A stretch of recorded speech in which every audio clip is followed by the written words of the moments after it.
A new topic today. We will be talking about light.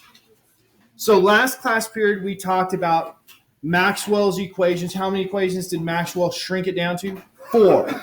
Those 4 equations, and those 4 equations predicted electromagnetic waves.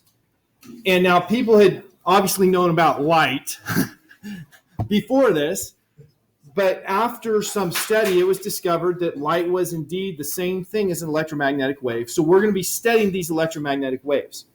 Now, what we're going to start with is what we call the ray nature of light. Mathematically, what's a ray?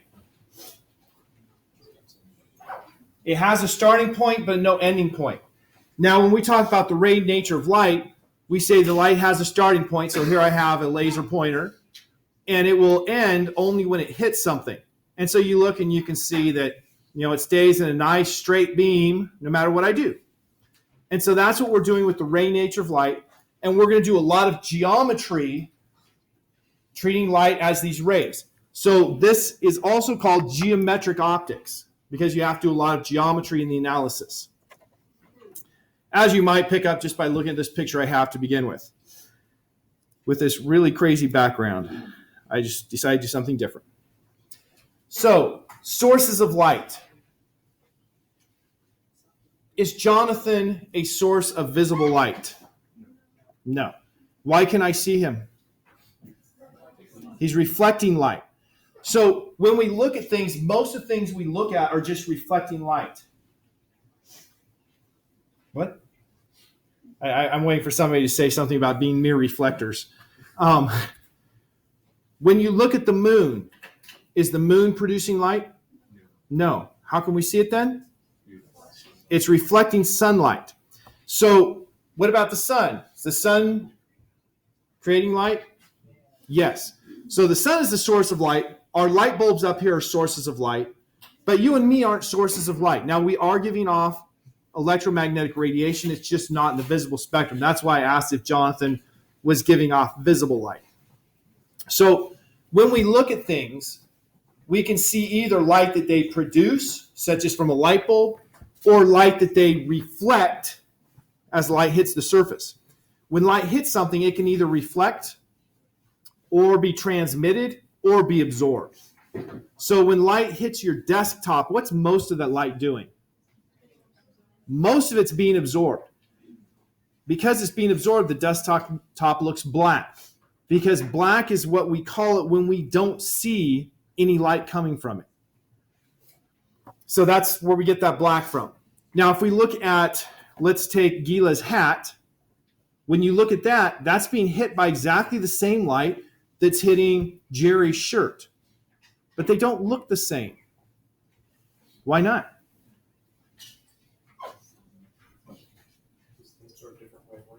Okay, they absorb different colors and reflect different colors. So Gila's hat is absorbing, we have light, and in our eyes we have 3 types of, actually that's horrible too, when I have colors.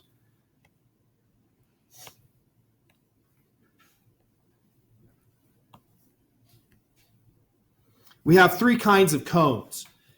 And we call this one here the red cone because it is the strongest absorber in the red region. This one here, the green cone, because it's the strongest absorber in green. And this one here, the blue cone, because it's the strongest absorber in blue. And so when we look at something like Gila's hat, we have light coming from these lights above us. The lights above us are giving off, and if you don't believe me, you can actually grab one of these and look. There, I'm going to do that. Take a pair, pass them along, look at the lights. This is completely off topic, but tell me what colors are actually being produced by the light bulbs in this classroom. These are called diffraction grains. We'll study the theory on them and use them again later, but they allow us to see the separation of the colors. So, what colors are being produced by the lights? Not a rainbow. I see like blue, purple, green, orange, yellow, red. You should have a violet, at the top, I'm looking below the light bulb. So I have a violet, and then there's like an aqua blue, then there's a bright green, Yellow. then there's a yellow, and finally there's an orange. See a little red. Okay, I can't see that, but I'll believe you. So that's the only colors to be produced by these bulbs. So those colors are coming and they're hitting Gila's hat. And when it hits Gila's hat, it's not bright enough for me to see the colors reflecting off of it. But some colors are being reflected, some are being absorbed. And you would say, well, clearly the green that's hitting it is being reflected, right?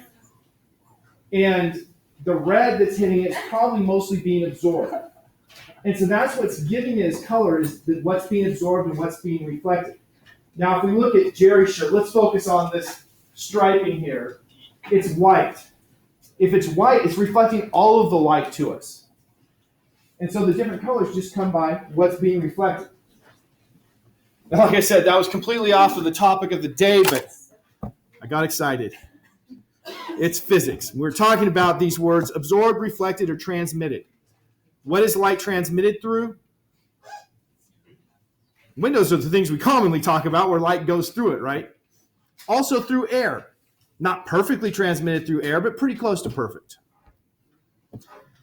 So now we do have some things we have to talk about with waves.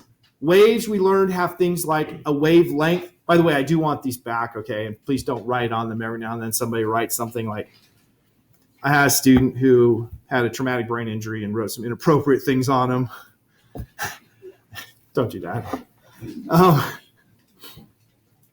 So when we talk about waves, we have the wavelength. So we're going to talk about light with its wavelengths. What were the wavelengths for visible light? From 400 to 750. Remember, it's not a hard and true thing. I use 750 because of that relationship between frequency and wavelength. 400 to 750 nanometers is the wavelengths. And when we have light traveling, if the light is traveling in a straight path, we're going to have something where we could say, okay, the light's like this, and then as a function of time, it's moving in the direction that the light's traveling. And we like to talk about this thing we call a wave front.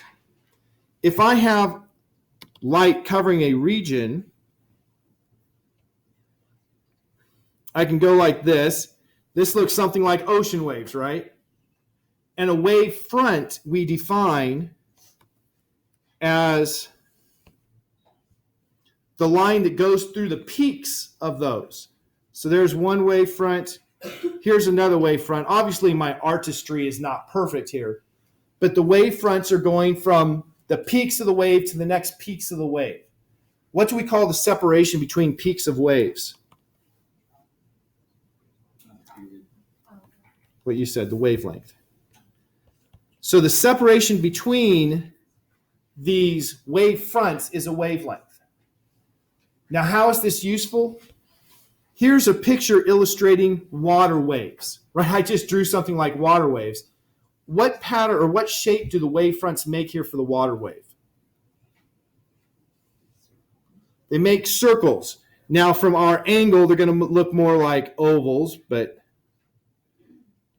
and of course, it's hard to see which one I'm on. But the wave fronts are like that. And what direction are they going? So they're moving out radially. Very good. And so when we talk about the motion of the wave, we'll talk about the motion of the wave fronts, treating the wave front like a physical thing that we can track its motion. That helps us to understand and predict the motion of waves better. So we have this idea of the wave front, and this picture here corresponds to what we just saw for the water wave. The water wave, it's one-dimensional or two-dimensional surface, right? The surface is not going down into the water, it's just horizontal plane. And then the waves are going out in circular wave fronts.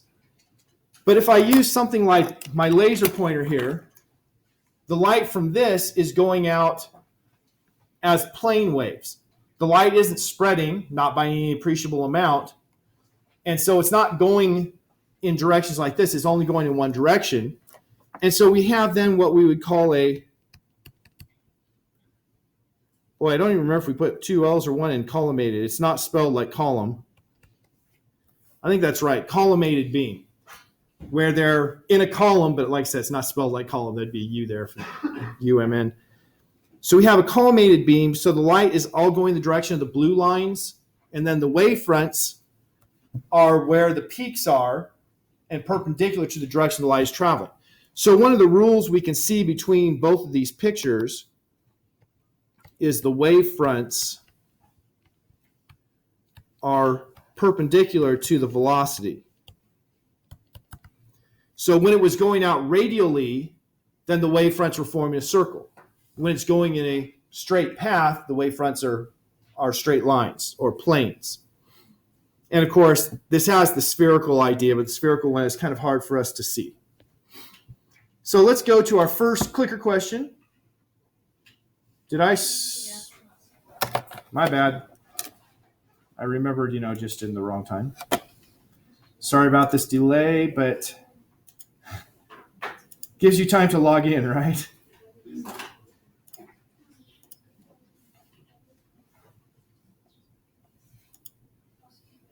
Okay, now it started. Now just to reopen.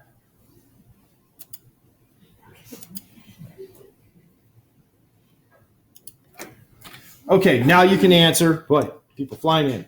And of course, because of that delay, I'll let you know who hasn't answered yet. So the people who haven't answered are Gila, Jerry, and Carrie.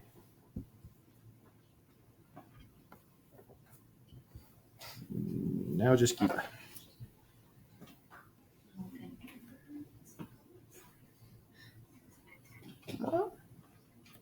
Should I go on? Okay. So we have 2, 1, 0, 0, and 17. So, Hannah Gregerson, give us your reasoning for your answer.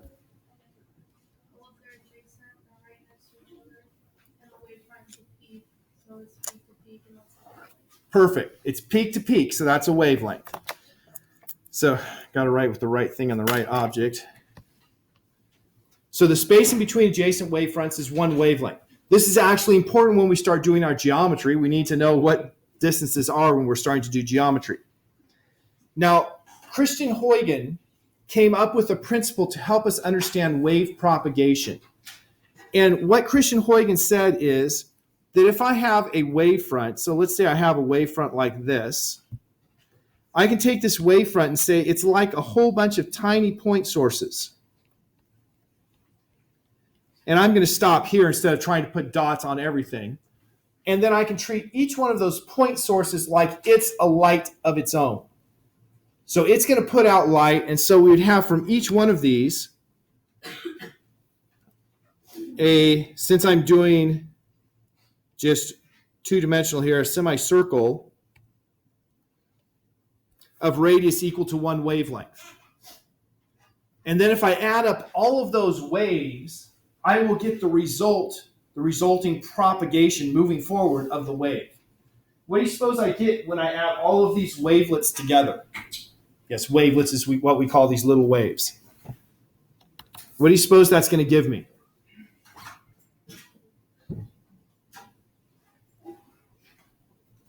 What would you tell me about the phases out here? If you're equidistant from the sources, what's the phase going to be? Do you remember when we talked about phase in sound? No?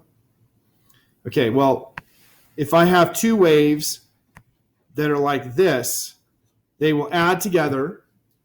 And if I add those together, what do I get? I get a bigger wave, and we call that constructive interference. Okay, that didn't match, but you get the idea. Constructive interference, because they were in phase. In phase mean they have their peaks at the same location at the same time. If they were out of phase, if I instead had something like this and they added together, what would that give me? That'd give me nothing. That's destructive interference. So when they're in phase is when at the same location at the same time they're at their peak. When they're out of phase at the same location at the same time, one's at the peak and one's at the minimum. Somewhere in between is, well, somewhere in between. So what would you suppose the phase is out here in this location? One wavelength away.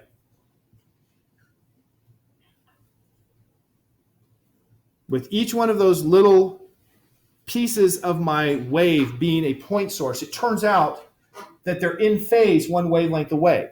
And so it makes a new wavefront out here one wavelength away that in this case will follow the shape, the arc. Of course, if I have something small, so if I had plane waves coming this direction and then I have an obstruction, then what would I have coming through? I meant to change color. What would I have coming through here? I have this, and then I have each point is a new source, and it's going to form a new wavefront that goes like this.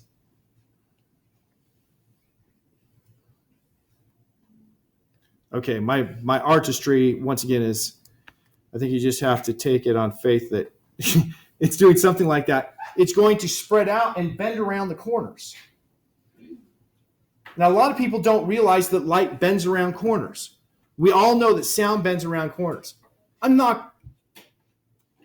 Too much respect. I'm not going to duck down here and hide behind the desk. But if I duck down and hide behind the desk and I speak, are you going to hear me? Yes. Why? Because the sound bends around the corners. If I duck down, will you see me? No. And so most people say because the light doesn't bend, but it does. It's just, it doesn't bend strong enough for us to usually notice it. Those glasses we use are made up of little slits, and the light's bending around each of the edges, and that's what's allowing us to see the color separated, the light bending. And so we can explain that using Huygens principle. Yes, Jordan? So does that mean that the light from different frequencies bend at different rates? That is exactly right. And we will learn the theory on it later. I'm not going to leave you hanging on that, but leaving you hanging today. So what's the use of this? Well, if we're going to start understanding geometric optics, we're going to look at things like what happens when a wave hits a surface and reflects, or when a wave hits a transparent material and goes through it, transmits. And we're going to use Huygens' principle to understand those. I am actually not going to go to these two links I have, but instead, I am going to try to explain what's going on with interference and diffraction. So, interference, we already talked about it with sound. I just drew the pictures. Interference is when two waves reach the same location. What do? How do they interact? And we saw that if two waves are in phase, they will add constructively. If they're out of phase, they will be destructive. And so we can get regions with bright and dark light. Bright and dark light. Bright light and no light. So let's take this as an example. I've got my laser. You see it on the ceiling. Now I'm going to make it go through your glasses.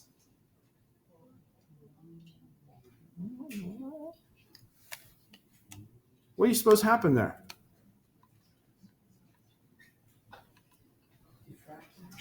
We call this diffraction, D-I-F-F.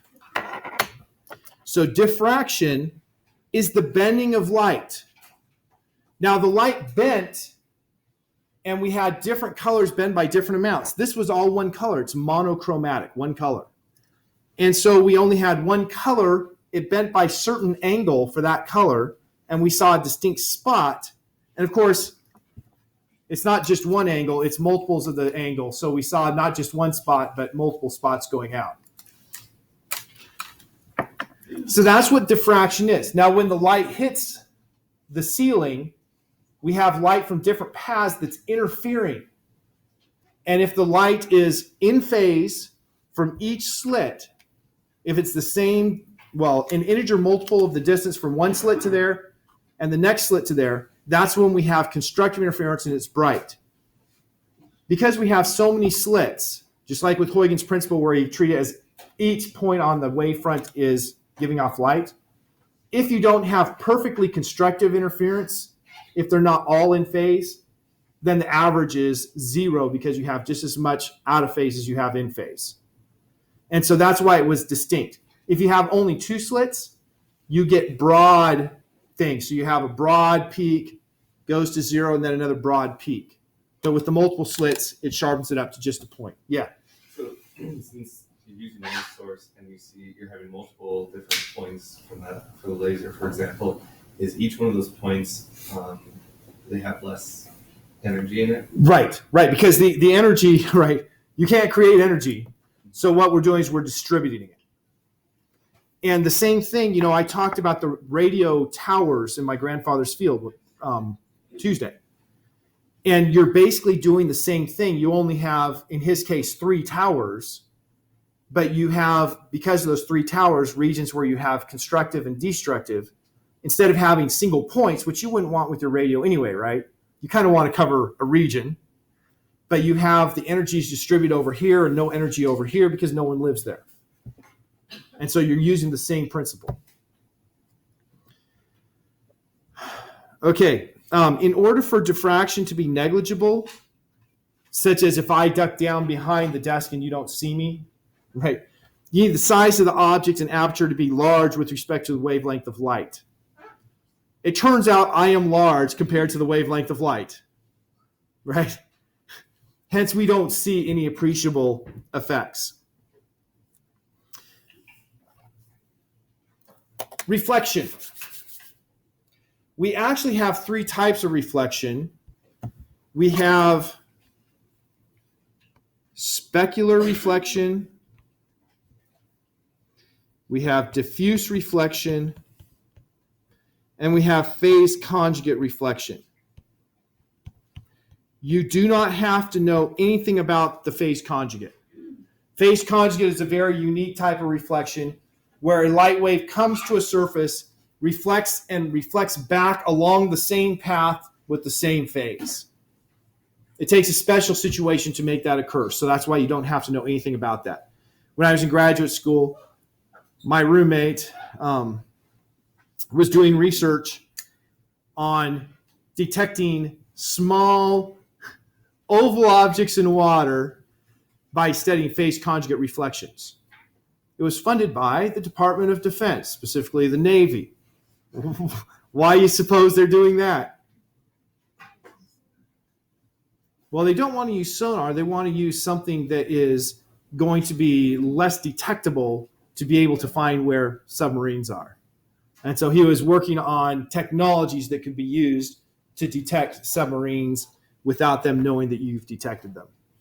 Because like if you do active sonar, ping, well, they know, right? If you haven't watched, was it Up Periscope? While it has very little of use to you, that is one of the things you learn about.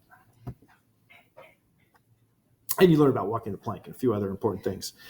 And the Minsk brushing episode or incident resulted in the tattoo. Anybody ever seen that movie? No, it's actually pretty funny. And reasonably okay for a Christian to watch. So of these reflections, we're going to start with the specular reflection. Specular reflections are mirror-like. So when you think of a reflection, you're usually thinking of a specular reflection. So when light hits a mirror, you have these wave fronts coming down, light. So the blue is the light rays. Incident means coming in. Reflected, of course, means after it has reflected. So you have these rays coming in, and they reflect. And using the idea of Huygens, you can say, okay, so I had a wavefront, and notice it hits here before it hits there, and then it reflects off. So this one here has a farther wavelet than this one because it hit at a later time. And then we take those and put them together, and we get a new wavefront. And so we can use geometry here to relate the angle of the incident light to the angle of the reflected light. You know what I'm not going to do? Use geometry here. I'm going to cut right to the chase. This is really easy. The angle of incidence is equal to the angle of reflection. But we have to define what the angle of incidence and angle of reflection are, because a lot of students get this wrong. A lot, maybe 10%, but 10% is a lot. And we want to avoid that. So what are these angles of incidence and reflection? The first key is you take a normal to the surface. That's supposed to be normal. It's pretty close. I could have used a box, and I guess that would have been perfect.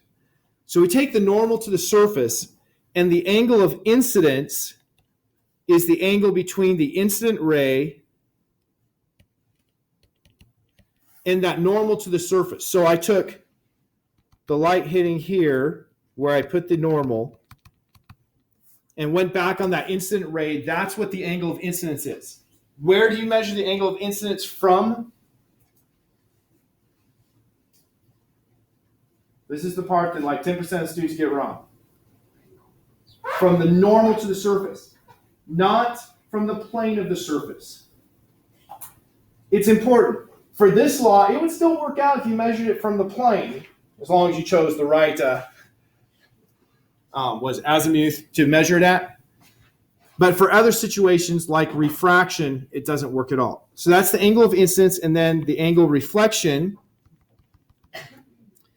is likewise measured from the normal to the surface.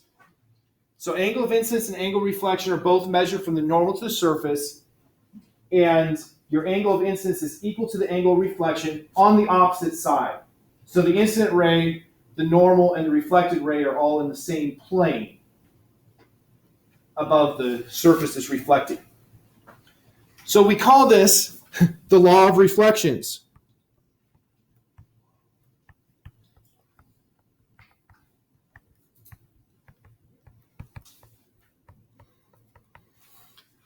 One of the simplest laws you'll ever see, right? But it lends itself to some not as easy problems. So let's take the classic corner cube. So let's suppose that I have light. Okay, unfortunately with this, I can't erase one line at a time.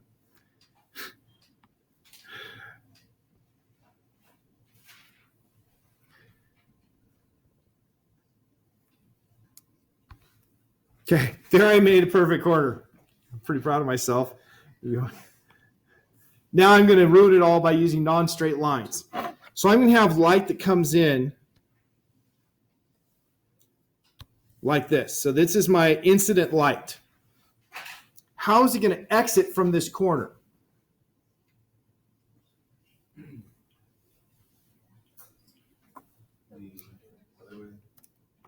The other way. That's right. It's going to be the other way.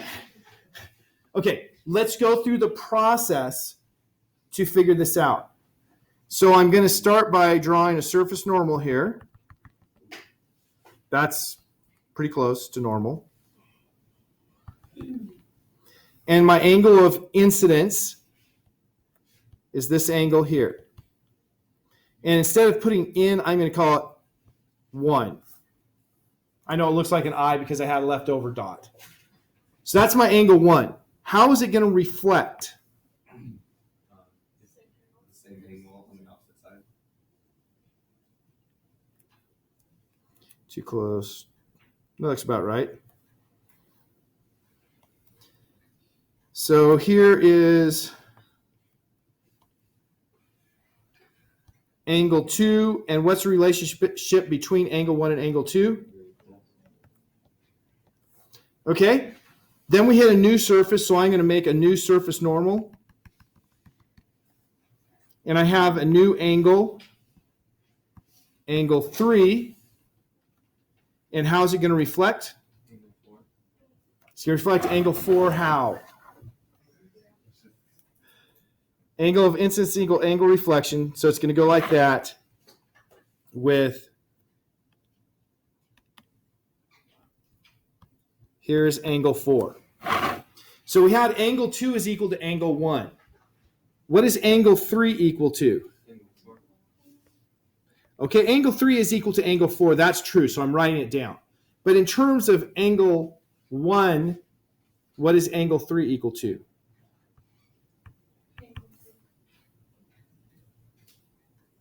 I didn't hear what you said. Angle 2. It's not equal to angle 2. 90 degrees minus angle 1. It's 90 degrees minus angle 1. The way we get that is we know that we have a triangle made by the two normals and my ray that's going between 2 and 3.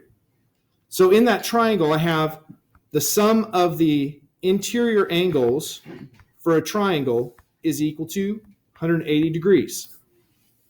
That's a geometry rule. That's why we call this geometric optics. And so since the sum of the interior angles is equal to 180 degrees, that's going to be equal to a right angle there, 90 degrees, plus theta 2 plus theta 3. So now if I want theta 3, I just subtract across. Theta 3 is equal to 180 degrees minus 90 is 90. Minus theta 2, and since theta 2 is equal to 1, that's 90 degrees minus theta 1.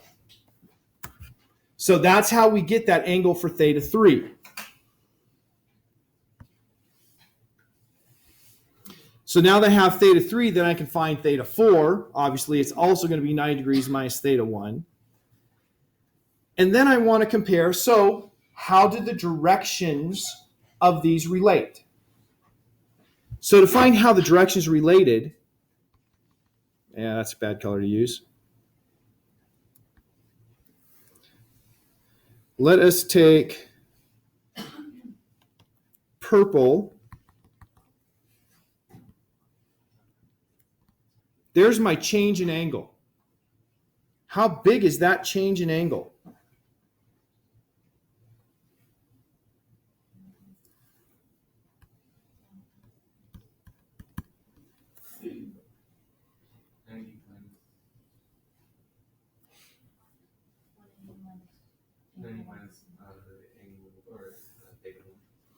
Okay, that is true, but I want to go with the easiest to look at. Going from the blue to the purple would be 180 degrees, right? Going straight through, it would be 180 degrees. You haven't changed direction, but that's what the angle is between the two sides. And so 180 degrees is equal to delta theta 1 plus theta 2. So I have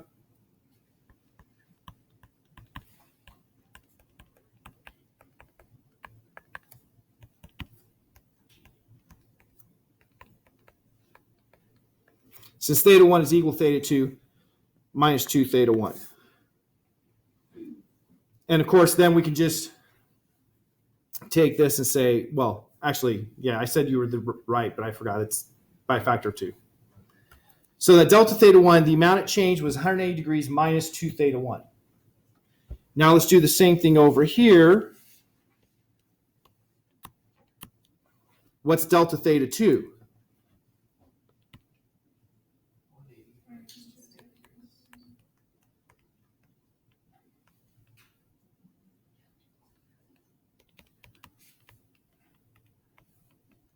And theta 3 was 90 degrees minus theta 1.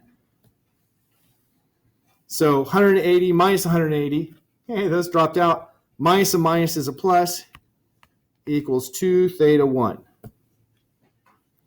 And then for a coup de grace,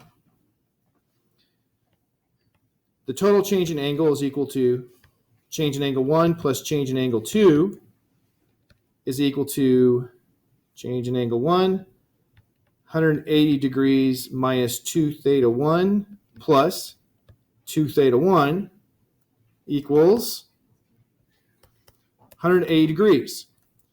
So when you have this corner with right angle, the reflected light comes out parallel to the incident light. And we did this by using geometry. What if this wasn't a right angle? What would happen then?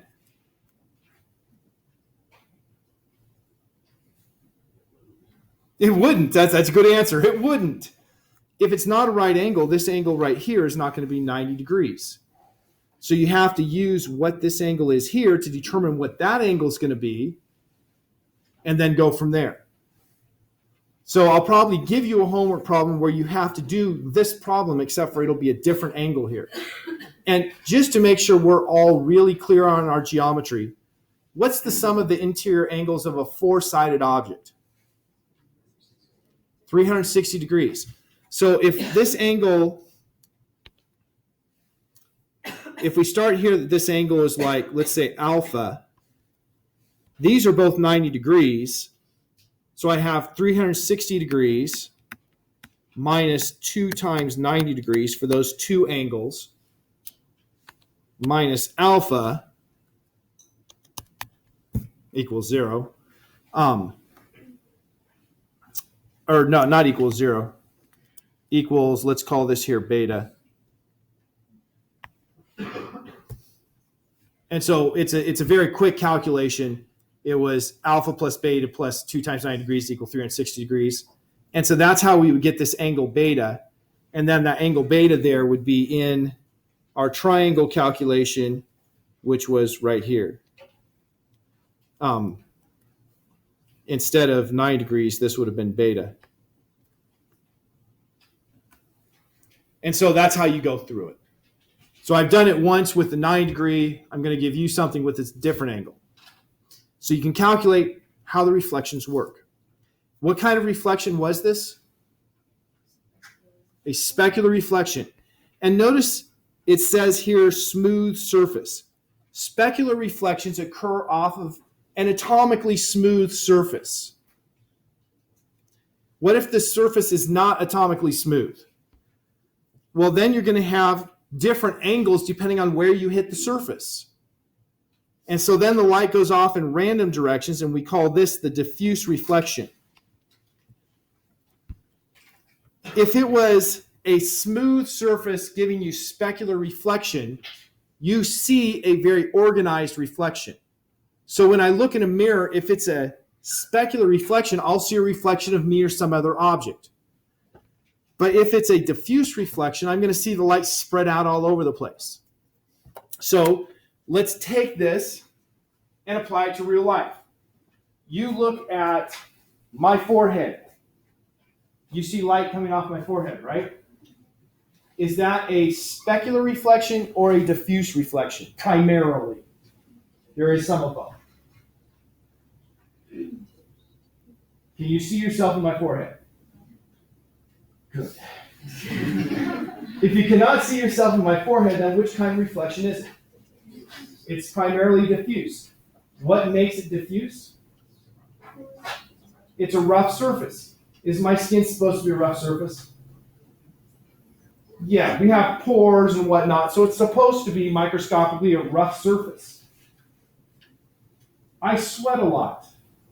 Because I sweat a lot, I often have a sheen of perspiration over my skin.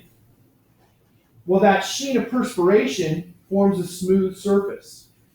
If it forms a smooth surface, then you get some specular reflection. And so when you look at somebody's forehead and you see like glare in their forehead, it's because they have a little sweat there, and you're seeing some specular reflection off of that smooth water surface. And so that's why I said good when you said you couldn't see yourself in my forehead. It's not that much sweat going on. And so, if I was like on TV, I'd do something like put powder there to absorb it so you don't have that specular reflection off the forehead. So you only have the diffuse reflection, which I'm sure you probably noticed at some point or another. Oh, I like how I arranged this. You can all read that, right? Specular reflection is more important in optical instruments. Okay, moving on. This is just talking about the relative sizes. When the size of the pits are much larger than the wavelengths, then the reflection is diffuse. So if it's smooth to, I said atomically smooth. If it's smooth to within a wavelength, then it's going to be considered smooth. If it's rough on a size larger than that, then it's not. So the key is, how big are the holes? If the holes are bigger than a wavelength, you're going to see the diffuse reflection.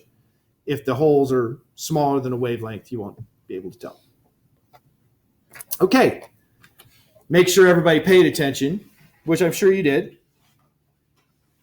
When you look at the face of a friend, what kind of reflection do you see?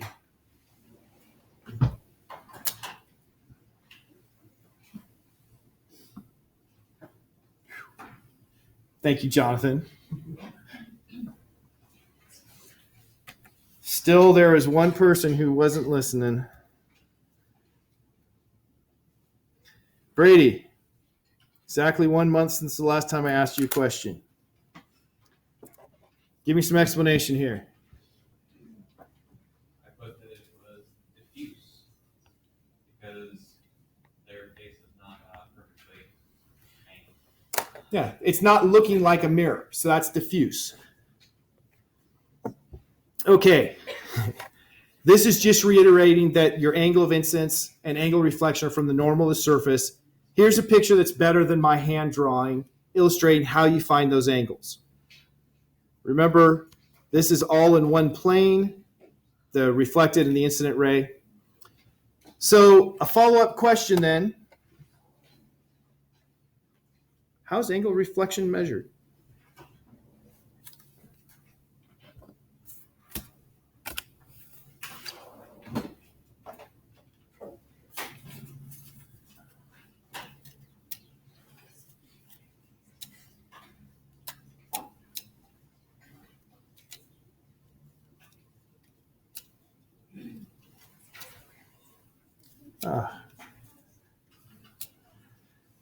All right. Up until the last second, we had somebody who answered wrong, but thankfully they changed it. So everybody answered the angle from normal of the reflecting surface to the reflected ray is how we measure the angle of reflection. Okay, so you all got it right today. So when these things come up later, think back to today if you're confused. So this is just writing in words what we've already looked at. How much mirror do you need to see yourself in a mirror? That's a question that it's a practical question. We put wall mirrors. You have a wall mirror in my house. And so if I want to see myself, I look in that mirror, and the question is, how tall does that mirror have to be from its base to its top, if it's set optimally, to see my entire body? And so I know I have a picture up here. You can look at the picture and get an idea. But what is your gut feeling on how tall it has to be? I think after we're done, I'll ask you the clicker question. What's your gut feeling on how tall it has to be? Okay. People are answering correctly. You guys are just a good class. Often we think it needs to be your whole body height. A lot of people say, well, it depends on how close you are. There is one caveat. We are assuming that you are standing vertically, the mirror is vertical, so it's parallel to you, and that your eyes and toes are the same distance away from the mirror. That is a caveat to our explanation. If I look at a mirror, where's the light coming from that I'm seeing? Let's say I'm looking at my toes. Where's the light coming from? My toes. What direction is it going from my toes? Again, I said towards the mirror, but if I was more general, if I have light from those lights is hitting my toes, what direction is the light reflecting off of my toes? All directions, because my toes are not smooth on the scale of the wavelength, so it's giving me a diffuse reflection. So I have light going in all directions. So in this picture, it shows light reflecting off of the young lady's foot, but there's light reflecting like this and like this. It's reflecting all directions, but only one direction is going to make it to my eye. And so the one that's drawn is the one that's going to make it to my eye. So that light comes and it hits the mirror, and we have the angle of incidence is equal to the angle of reflection. And so if her foot is the same distance from the mirror as her head, then I can make a triangle here. And for that triangle now, I have the same angles for two triangles. And this side here, the normal is the same for both of them. And this angle here is the same for both of them. I think everyone here took geometry in high school. And you learned about identical triangles, right? And how did you identify identical triangles? We had a few different rules. Side, side, side, side, angle, or angle, side, angle. What do we have here? I was going to go with angle, side, angle. But we have angle, side, angle, so we know that these are identical triangles. Which one is not an indicator of identical triangles? Okay, angle, side, side. The one that I always thought should be was angle, angle, angle. But of course, angle, angle, angle, it could be bigger or smaller. But these are identical triangles. So since they're identical triangles, this distance here has to be the same as that distance there. Right? A and B have to be identical based on our geometry. And then, of course, to look at the top of her head, you make the same geometry and you have the same thing. The distance from her eyes up to where the light hits the mirror is the same distance from where the light hits the mirror to the top of her head. And so the mirror, let's call this C and D. The mirror is C plus B, but we have C equals D and A equals B, and her height is A plus B plus C plus D. Put it all together, and what does it spell? It says, okay, I said spell because I use letters and it's nonsense. What it says is that the distance from here to here is exactly equal to the distance down below this distance here plus the distance up above this distance. Hence, it's 1/2 of her height. Now, like I said, a lot of students think, well, the distance away shouldn't matter. Where did the distance away from the mirror come into this problem? It did, but only in the part of showing that they were identical triangles, that the distance away was the same both for the eyes to the mirror and the feet to the mirror. That's why I said at the beginning I have these caveats. The specific situation I'm looking at is where I'm vertical, the mirror is vertical, and my eyes and my feet are the same distance from the mirror. So that's where distance came. So you can take this and say, okay, I only need to be half of my height. What's my height? 6'2 1/2. So if I have one that's 3 feet 1 inch, well, let's go 3 feet 2 inches. I'll be able to see my entire body. But where do I have to place it? The top has to be halfway between the top of my head and my eyes. What if my wife wants to use it? She's shorter than me. She doesn't need as much mirror, but where's the top have to be for her? Down here. So when we put up wall mirrors, we don't put up a wall mirror that's only 3 feet 2 inches and say, this is going to cover everyone 6'4" and under. We set a mirror where they put the top, I don't know, about 6 feet. You know, about where my eyes are, so I can't see the top of my head. The bottom, they put the bottom really low because you have people of varying heights. And this is something that really rattles my cage, okay? If you ever design a house, go ahead and put in mirrors so people of reasonable stature can see themselves in the mirror. You guys have, Paris, you're with me. What do you have to do if you want to fix your hair? Yeah, you got. I sit here and stand like this in front of the sink. It ain't right, okay? It ain't right. Drives you crazy. Yeah, I have to put extenders on the stupid shower heads, man. It's a problem, folks.